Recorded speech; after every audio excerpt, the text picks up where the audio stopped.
We're here in front of CBC Vancouver, where hundreds of protesters have gathered in opposition to the Harper Government's decision this afternoon to green light the Northern Gateway pipeline. Well, I'm here to support the First Nations. I am from Colombia, and this is happening in my own country where the government is just destroying the land, and I've seen the result of that.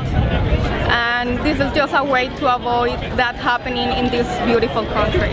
That's the common sentiment among people here who consider this a bad decision. There are still a few levels of approval to go, and the provincial government has outlined 5 conditions that have yet to be met. But for us in British Columbia, it is those 4 remaining conditions. We need to see world-leading spill capability for response and remediation on land. We need to see world-leading marine spill response. We need to see appropriate relationships and opportunities provided for First Nations, and we need to see British Columbia getting its fair share, since we are taking so much of the risk.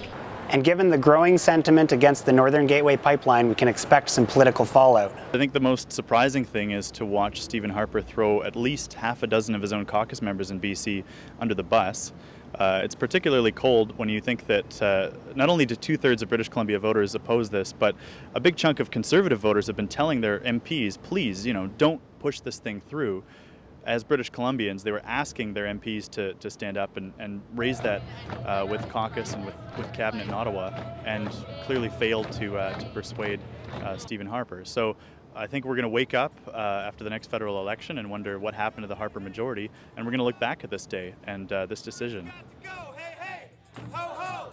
Stephen Harper, you a petrol hoe!